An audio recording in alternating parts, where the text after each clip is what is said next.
Hey everybody, it's a pretty small group tonight, so I'm gonna enable everybody to talk. You don't have to put your video on, obviously, if you don't want to, but might as well if you guys are down for it to introduce everybody that way.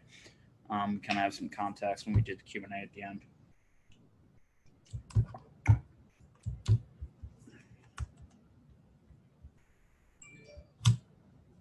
Can everybody hear me okay?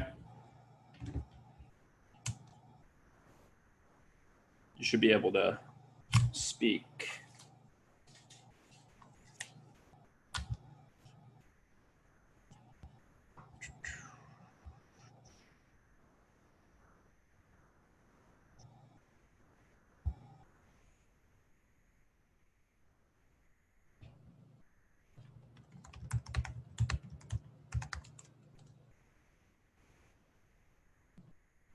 Hi, yes, I can hear. Okay, cool. Hello? Yep, cool. I can hear you too. All right, cool. We'll start in like a minute. Okay.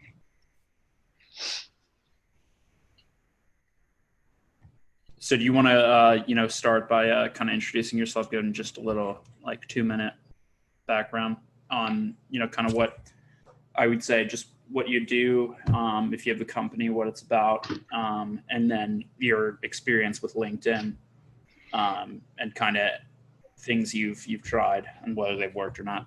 Sure. So my name is Amni Anand. I do marketing and events for a company called an AI tech company called Fuse Machines. And so basically what led me to attend this webinar is to actually learn more about LinkedIn. I specifically work with trying to engage people on LinkedIn. And it's worked for the most part. We've definitely got more engagement and more followers than we do each week.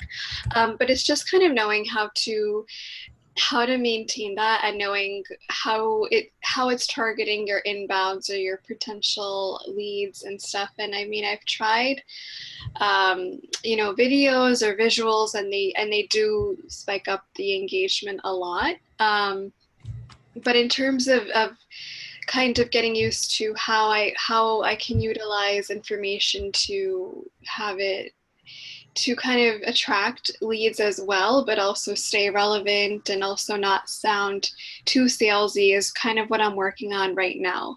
Nice. Yeah. And are you talking more about engagement on the personal side or for the company page? Oh, through the company page. Sorry. Yeah. So that's specifically what I work on. And it's been going well. It's just to see, there's obviously various kinds of audiences, but I also kind of want to break it up because I know, yes, people have interest in it, but I also want to see how it can attract to potential leads, also as well. And, what I'm maybe doing or what I'm not doing. Got it. Cool. Yeah. Okay. Francisco, do you want to go next? You able to talk? Yeah.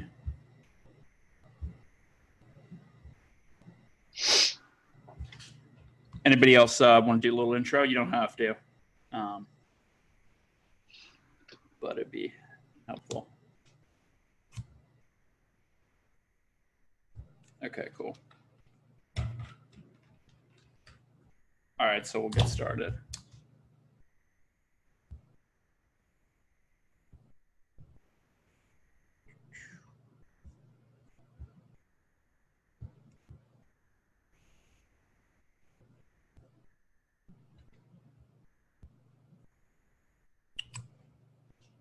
All right, so I'm just going to go quickly, kind of through my background, what I do, and then we'll go into, kind of just like a broad background on, where, our agency has seen LinkedIn going over the past few years, or really the past few months, in particular, and then we'll go into really like 2 or 3 different topics that I think are, immediately applicable or useful for everyone, specifically the way the algorithm works from a social media and content perspective.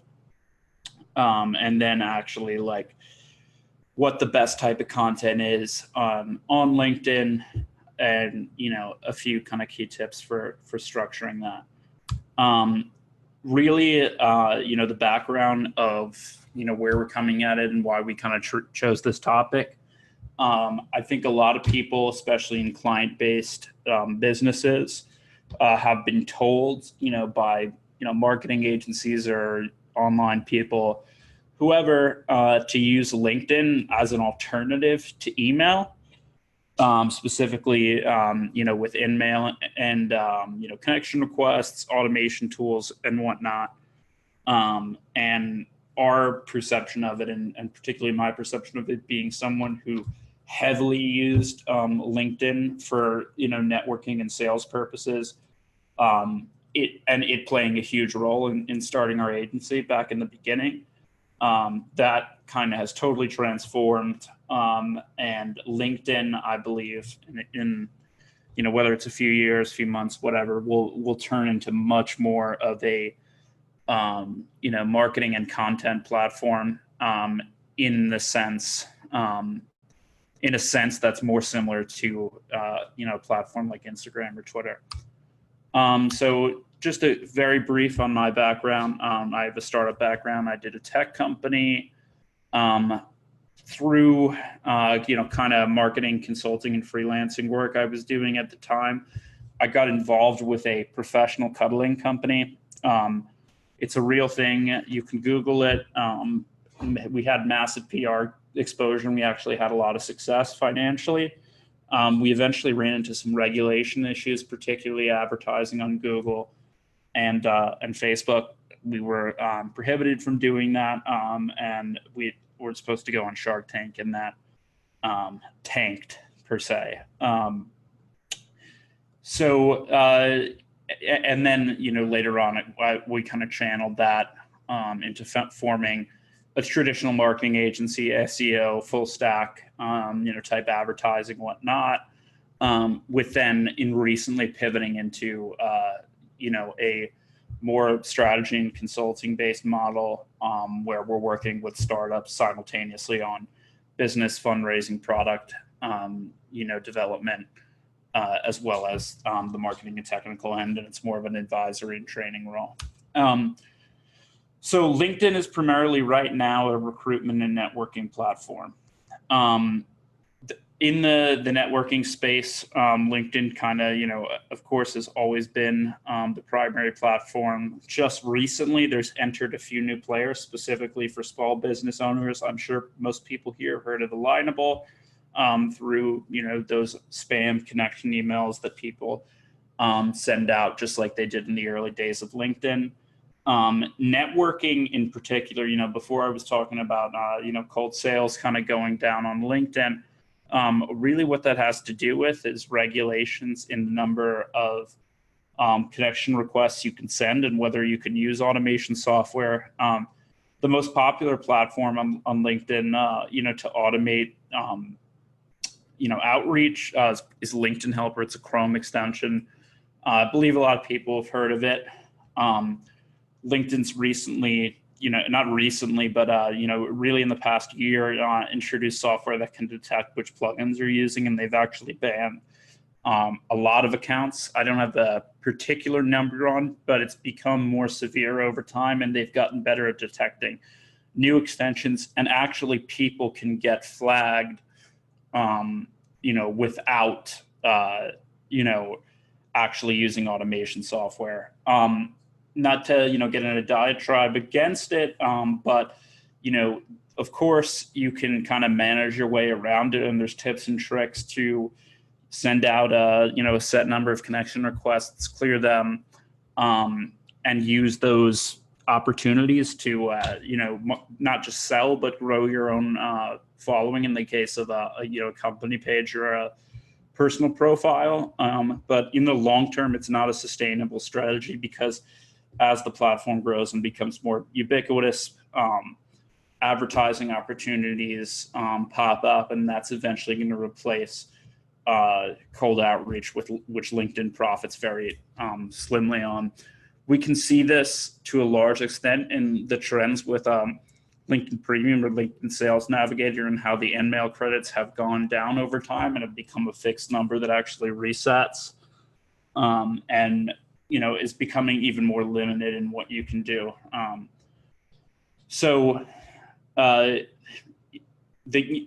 another portion of that being the notifications. LinkedIn, the app, if you have it installed on your phone, you may notice in a lot of cases it prompts you to be able to disable certain kinds of connection requests and whatnot. It does not have the same contextual options or notifications for feed updates. So this is old news per se, but LinkedIn posts really, in the tech industry in particular, are becoming more popular traffic-wise than traditional blogs. And a lot of the bigger, tech companies, recently funded companies, if you look on like the Crunchbase trending list, you'll notice are publishing directly to LinkedIn first and then carrying over which content works to their blog. The reason for this really is most people don't use Medium or any kind of subscription content engine, whereas LinkedIn is a way where you can actually push out long-form content to platforms and they can read it without leaving that platform. Obviously, you don't have that option on an Instagram or Facebook or Twitter, where you have to leave the app or the site to read the content. There's also kind of, I don't have the stats off the hand, but in terms of how people read articles and actually scroll through them, the read time tends to be stronger on LinkedIn article versus a web page in terms of mobile, just because of what's actually on the page. The biggest portion, I alluded to this before, is the push notifications. This is not going to be the case. Let's say you have 10,000 followers or 10,000 connections. Your connections are followers if it's your personal account. This doesn't mean necessarily that everyone is going to get a notification for your activity when you're posting an article, but it does create a chance for that to happen. And it'll actually notify by default on your phone, computer, and email, depending on whether the algorithm selects that content is relevant for your said followers. So if you're an entrepreneur, you probably have thousands of connections, including connections with prominent people. Beyond the actual posts, the joke there is that I'm not second connections with him, but the point is, nonetheless, LinkedIn posts don't discriminate based on who you are. So if you're someone who's selling, for example, consulting services, business services, let's say the sales purpose is even fundraising, you can get that content out without any kind of discrimination towards CEOs and top level people. The difference being that there's no targeting. It's simply based on your connections versus whether you're doing sales outreach. And let's say you're sending one of those typical messages, check out this article, I think it's valuable to you. You're going to be competing with 1,000 people there, whereas with posts, it's actually less. So my biggest kind of general tip for getting content out and increasing your amount of LinkedIn followers on a personal level. We'll talk about the company level later. Obviously, everybody didn't get a chance to introduce themselves, but I assume people here are not, don't have consumer, products, mobile apps, etc. That's a totally different conversation. I assume we're mostly talking about business to business. So I would accept every single connection request and just turn off your notifications for messages and periodically check. What this is going to do is just over time, if you're getting 20 connection requests a day, it's not going to penalize you for adding those people to your network. But just by chance, a lot of people just hit accept. You probably noticed this if you've done sales outreach. And what that means is a lot of these power connectors who have mutual connections with you or aren't trying to connect with you for a sales purpose can connect you to other people. Most people at this point in the game, if you've been on LinkedIn since the beginning, you'll have second connections with a large percentage of the LinkedIn community. But if you're pretty recent or you've been inactive, that's one big thing to do. So talking about the algorithm, I don't know how many people here are familiar with kind of social media algorithms and how they work. It's obviously not public information, like how that's done. There's no formula that's released for obvious reasons. But what we do know is roughly factors that influence how content is placed and the mechanisms by which it's placed.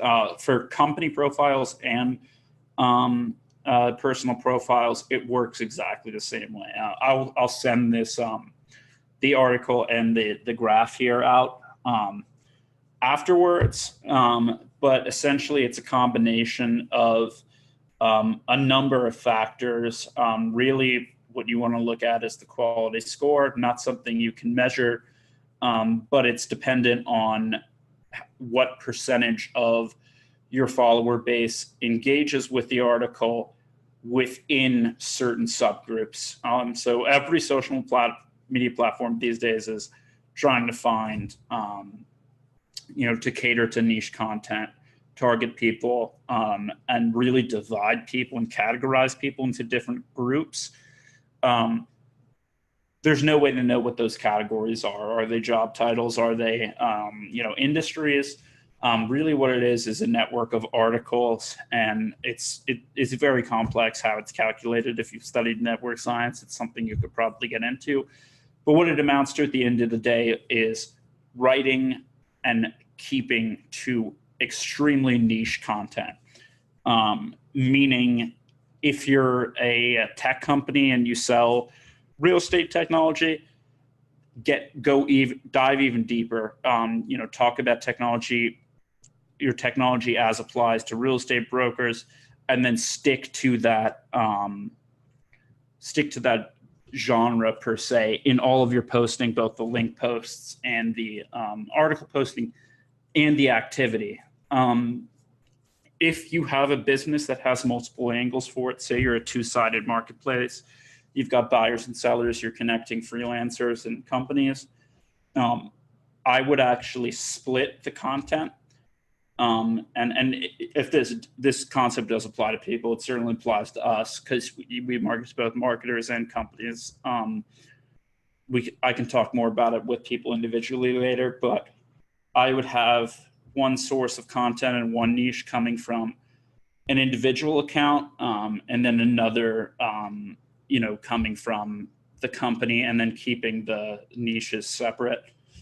I wouldn't create two company accounts from PR or communicate, a recruiting perspective. That's a problem. The second component of this that would come into play is what people faking the engagement, or you trying to artificially inflate the engagement.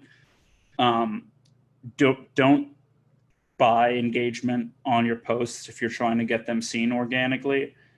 We'll talk about ads and promoting content. I'm pretty firmly against it. I spent a lot of money on messing with it. Now again, I'm in a tough industry as far as advertising goes, so it's a different case.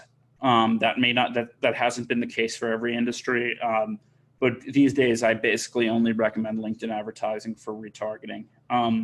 The main way I would say, as far as getting engagement on posts and pushing it higher, is making sure your closest, we're talking about real connections, coworkers, people at your company, clients, making sure they see the post either by sending it to them, not a connection request. I'm not talking about sending it to people you don't know. Sending it directly, first degree in mail. and not asking them to comment on it, but just, recommending it to them. You can tag your company in it. That's another little tip. But in general, I would make sure for most of your posts to get them out there and have your first degree network engaging with it organically. Here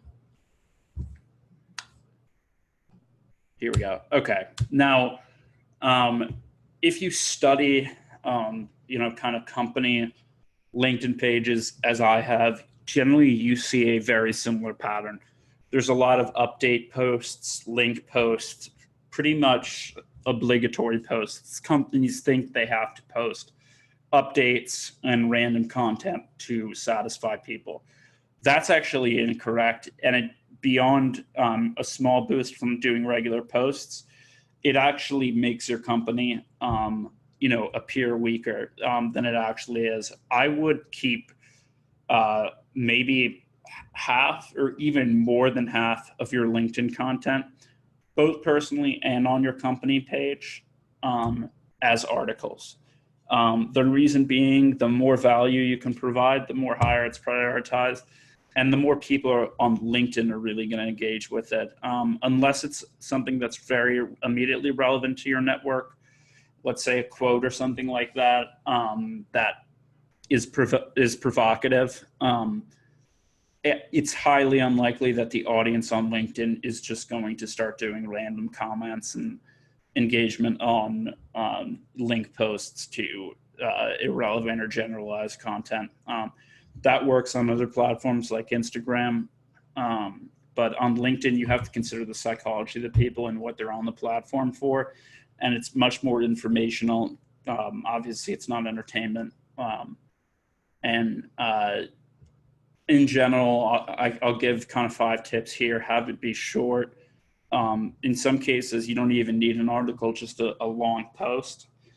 Keep it extremely personal. You want it to feed back into your profile. The title of this webinar was Attracting Quality Clients, via LinkedIn content marketing. As far as being niche, you always want to connect that niche back to your personal brand, and have it be synchronous with what's in your profile. Every piece of your profile, the bio, the descriptions, the headline, should all be saying the same thing. And each of your articles should tie back into that. What this will benefit you as far as actually driving engagement and fulfilling the niche. This is probably obvious to most people, but in the article, you definitely want a call to action. The one that's worked best, in my opinion, is message me for more info. And then you have your profile. Clearly, you can see who engaged and then message them on top of that. But that again, depends on your industry. And we talked about having friends and associates commenting before. We talked about the LinkedIn sales funnel kind of being destroyed. I do think over time, even more automation bots and whatnot are going to come out. People have already gotten around the limitations they put on scraping profiles, for emails and other information. I think they're going to lock it down, and it's going to become much more like an Instagram or a Facebook, where if you do, let's say, over 10 sales messages to business pages per day, they can figure that out and they'll remove you. Again, I don't know when that is, but just by its nature, it's coming soon. LinkedIn ads, the cost, the original argument I made for LinkedIn ads when it first, kind of was booming per se, maybe 2.5, 3 years ago, was that people are on LinkedIn for business versus Facebook, where they're on for personal. So if you're doing a business ad, they're going to be more likely to engage with it because they're in a business mood. That turns out to actually not be the case, and Facebook works much better for any kind of business ad, whether it's B2B or e-commerce. The cost is as you can see, 10 times what it is on a Twitter or Facebook. The Instagram cost has been rising, but really you're doing the same thing. Likely you're probably, if you are running ads on this platform or sponsored content, you're retargeting your email list, you're retargeting your client list, or you're targeting followers of the page. Just do it on Facebook and the other platforms, AdRoll, if you're doing retargeting. There's really not a great reason to use LinkedIn unless you've, for ads in particular, unless you've already exhausted the other angles. One component of that, so, obviously there's the two, primary ads, which would be banner or sponsored content. The third type that people, LinkedIn is kind of pushing now is the in-mail ads. Given the LinkedIn premium limits is like, let's say 30 or 50 sales messages a month, you can pay to have ads sent as in-mail. You've probably seen them. They show up at the top of your LinkedIn inbox. They clearly say ad on them, and they look very ad-like. You're paying per send, but in reality, you can consider what's the reply rate on in-mails you used to send cold through Sales Navigator. Put that on top of the pay per send, and you have a very low response rate. And the responses you do get tend to be uninterested or unhappy people. I've never seen it work. The only scenario I'd recommend it is if you're trying to drive traffic for an event or some kind of freebie. People love freebies regardless of what the platform is. And that tends to be something they hop on to pretty easily. Kind of, just closing notes here, and then, I'll take questions from people. My main kind of usage for LinkedIn has always been sales, personally. And the content for me generally consists of driving some extra sales or providing a proof of concept for clients. For most of the businesses I work with in tech, it's not sales, it's pure marketing. And that's what I recommend. So if you've looked at my personal profile and you are not seeing a ton of content, that's the reasoning there. The marketing agencies and the kind of margins we have are a lot different than a tech company or SaaS company where your goals are dissimilar. All right, so let's I think everybody has talking privileges, and we'll do 15-20 minutes of questions. Anybody want to start off?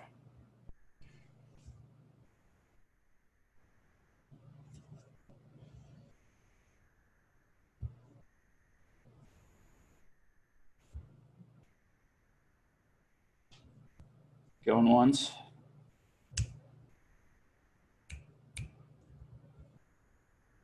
Nobody?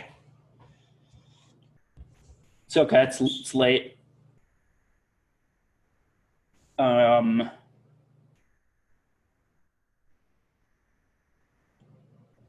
Got it. Can everybody hear me? Just don't want to do questions? I think I sent one via the Q&A. Oh, gotcha. There we go. Do you want me to just ask it through there, or? Oh yeah. So that's a good question as well. The best times to do posting. Sorry, I'm hearing myself. The best times to do posting really are the same as the best times to do email. Never do it on weekends, and do it either between 8 and 11 a.m. local time, which is when people the most people are online, on their phones, on email, on computers, everything. Generally, beginning of the week is much better. But obviously, you're going to be doing regular posting. I'd put out the more important stuff at the beginning of the week. Also, surprisingly enough, people tend to check both LinkedIn and email around, let's say, the time most people get home. Let's say 8 to 9:30 p.m. or 7:30 to 9:30. That's also a good time in my experience. That in the email world, that tends to be the highest response rate because there's less competition. You're not going to see most big companies or most people out there posting between those times. It's not intuitive to people, and it also puts you kind of at the top of the queue for the next day. But I would generally say most important stuff do in the morning on early weekdays.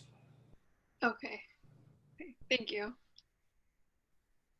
But to be frank, I would use a platform, a very cheap platform is called Social Pilot. It allows you to it measures like the response, the engagement, as well as the reach by time of day. So I would use a platform like that with a consistent strategy, so there's not too many variables over like maybe 2 or 3 months, and then from there you'll kind of be able to Social Pilot in particular will just automatically to what works best, but you'll also be able to like look at an analytics report and get a good idea. Okay, thank you.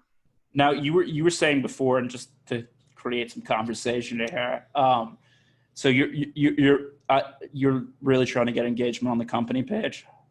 Yeah, so what I've been doing is I've been trying to mix up the content that goes out each week. So like let's say twice a week, Tuesdays and Thursdays, I'll post a video of my coworkers, just like a native video, and then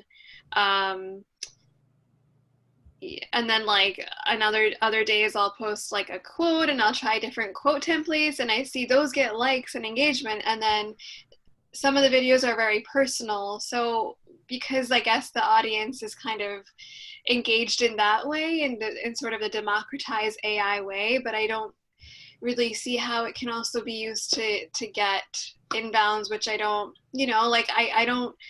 I think what I'm kind of thinking is how to not make it too salesy if I want to just talk about what the importance is of our company.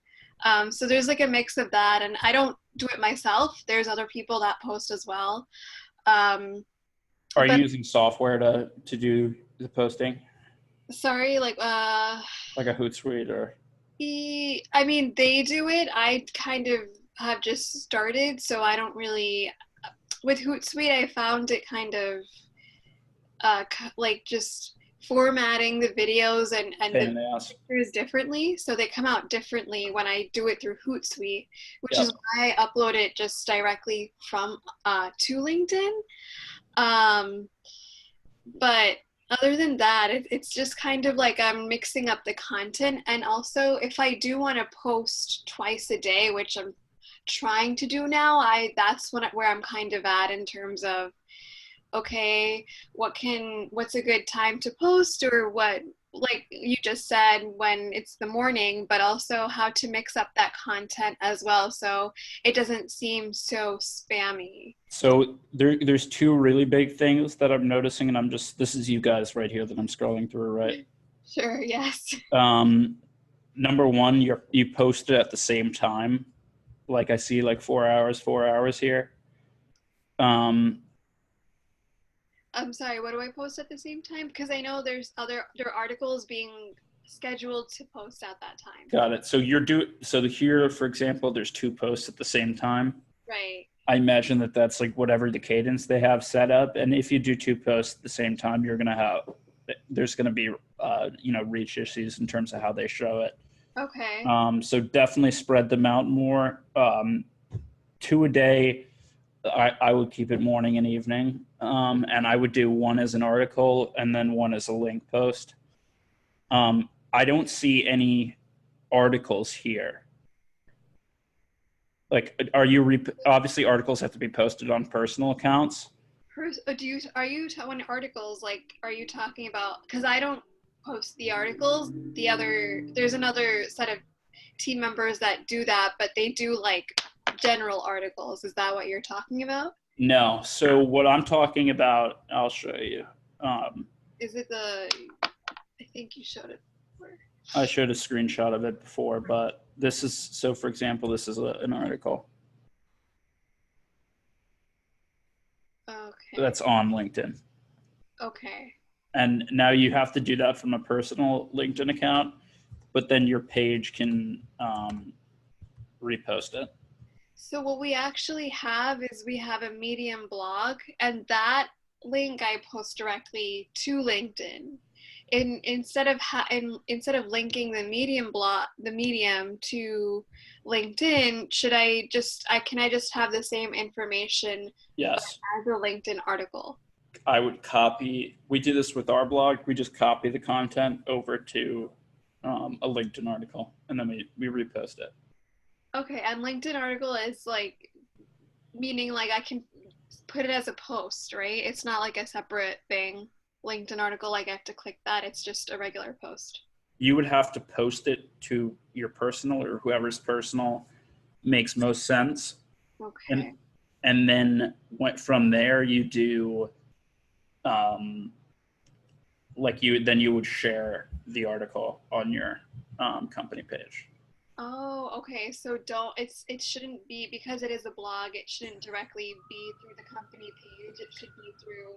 You're not able to do, so you would have to go, so if we're on the company page, right? Right. You'd have to like link it in. You can't write out a post. Gotcha. So it'll have to, okay. And if it's versus a personal page where I can do that. Correct. Gotcha. Okay. Okay. But you're sharing the personal page post on your company page, so it's still on LinkedIn. Okay, so I can share from my company page. I can just go on somebody else's profile and share it. Exactly. Okay. And then another thing, like the reason why you're having all problems is this content isn't original. And maybe I'm wrong, but it appears that when you're posting the articles, it's just the meta description from the article. The general articles you're talking about. Yeah. Yeah. So I guess that kind of is more. I'm not sure how whoever's doing that is writing the caption, but are you specifically talking about the caption, like in terms of how it's written, or it's just it's basically a post is what you're saying? You can rewrite this. You can even rewrite the title and the link, and you can even rewrite the title of the article even if it's not your article.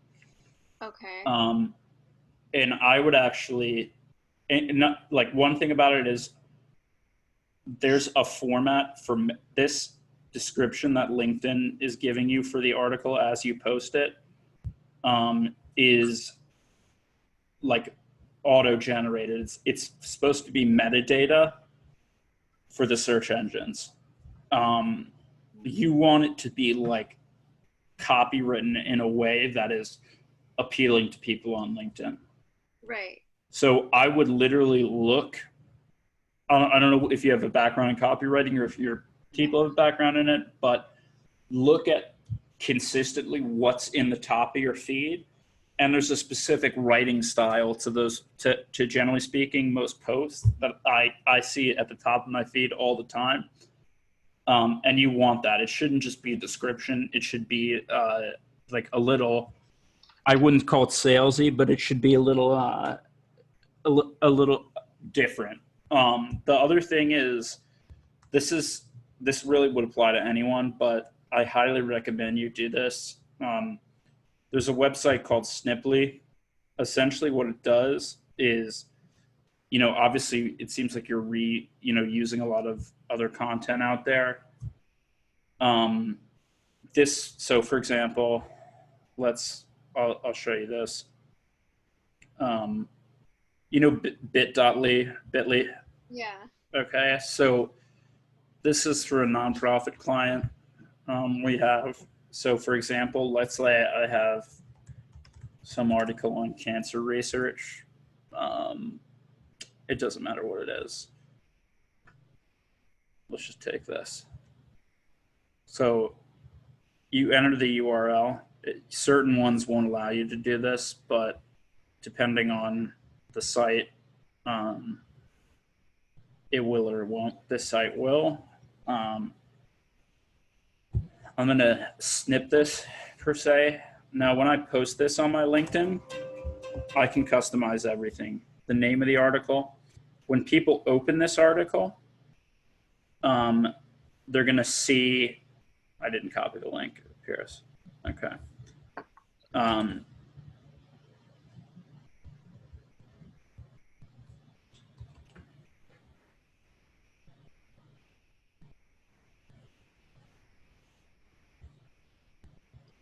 right, in any case, what it does is it puts a call to action. Here we go. So like you see this right here? In the bottom of the screen? Yeah, where the donate now is? Correct. So this will appear at the bottom of the article. Okay. So for example, like let's say you send an article that describes some concept related to your company. You can have the name and logo of your company, and a call to action at the bottom. So like, let's say we send out a social media article written by Hootsuite, on their blog, we put our call to action at the bottom, and rather than our audience going to Hootsuite and hitting the, signing up for Hootsuite, they're going to see our call to action and then they're going to come back to it. Another thing that I would recommend, and then we kind of have to wrap it up, is when you post these, watermark them and apply your own branding to the image. Right. I have the ones that I post. For example, like the personal company photos, I've started to watermark those.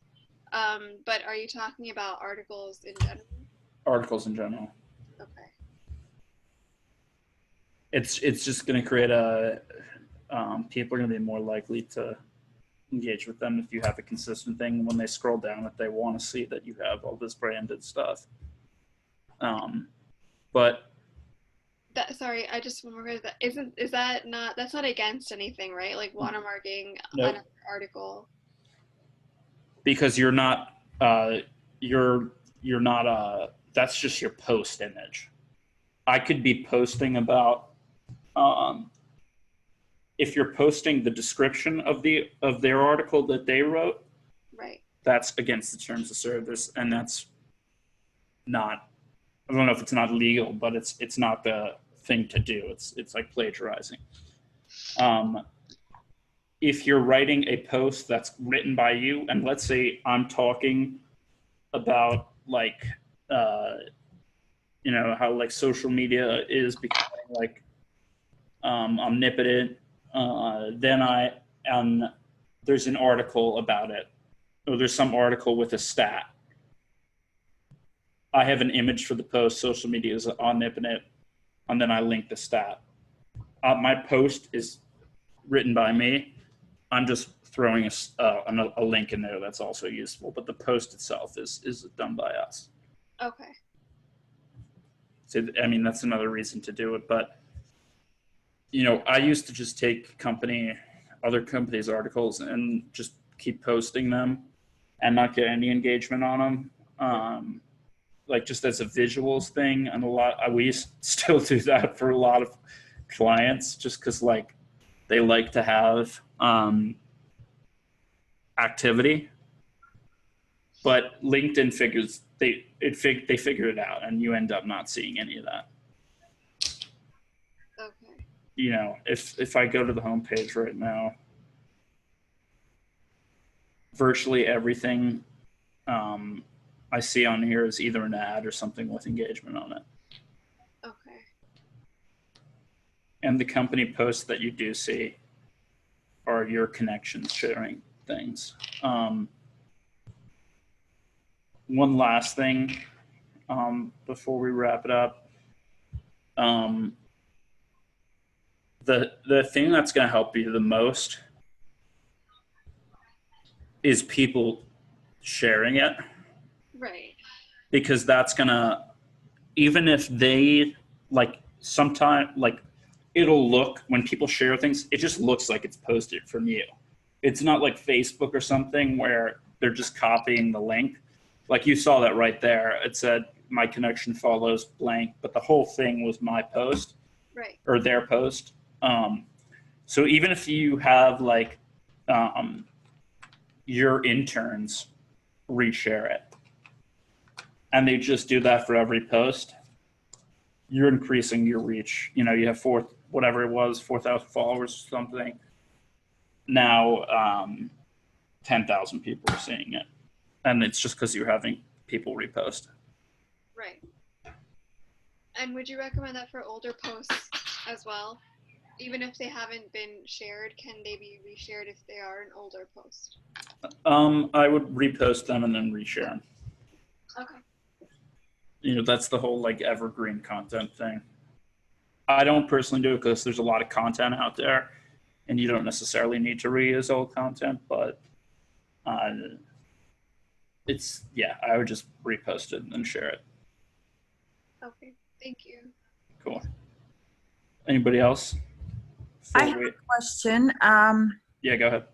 I missed the beginning, so I hope I'm not like repetitive and you didn't teach us already. But I just signed up a couple days ago into Sales Navigator. Yes. And a few tricks, whatever is first comes to your mind, and what's the best way to utilize it. I'm still exploring. It's new for me. I've never used it before. What I would do, so we were talking about this a whole bunch before. I'm sorry. Can you hear me? Yes. Yeah, so we were talking about this a whole bunch before, really not actually getting into any tips, but just in the sense that Sales Navigator is becoming a bit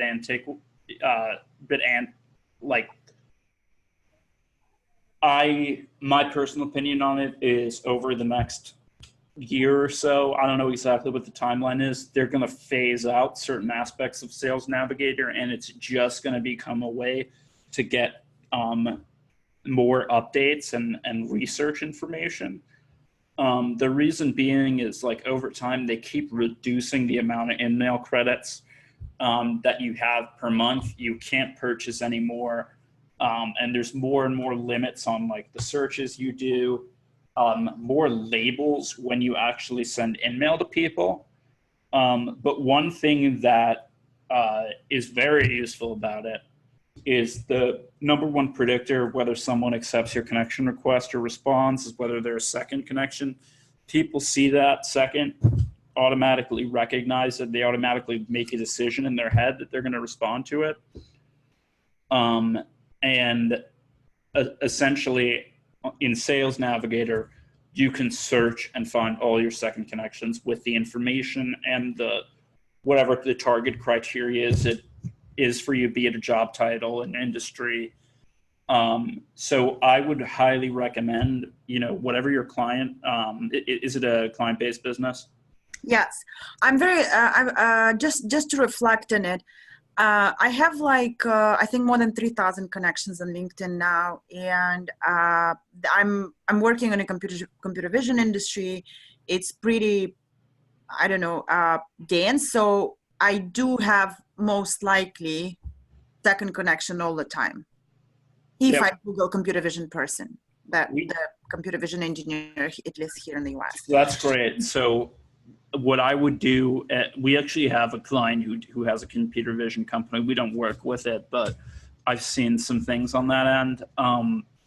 What I would do is write down, the criteria of your current clients, and then try to map it not onto the leads, but actually onto the accounts. So like if you can see my screen right now, right. Like I'm not going to put anything in here, but I'm just going to give you an example. So let's say we do this search. There's going to be an option to save the account. So let's say we save IBM. Basically, you have more filters available to you in the company list, and it's more reliable than when you search the leads, because when you search the leads, it's looking at the past companies, which can be a huge issue. Oh, that's very helpful, by the way, because I started with looking for leads, and then it became a mess. It can become a huge mess. So I would save the accounts first, have an intern, have somebody verify that they are actual potential clients, then go into the lead search and select that they're a saved account. So there's an option in here. I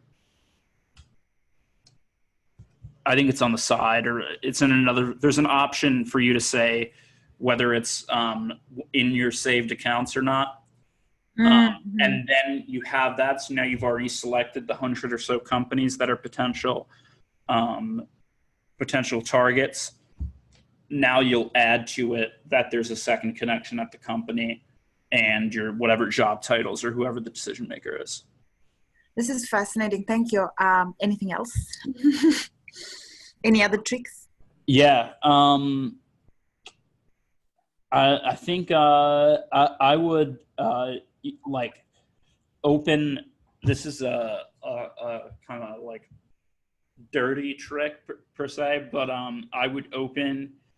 You're not going to use up the like limits if you open it in regular LinkedIn. So let's say you find them here, then you open in regular LinkedIn and you message them.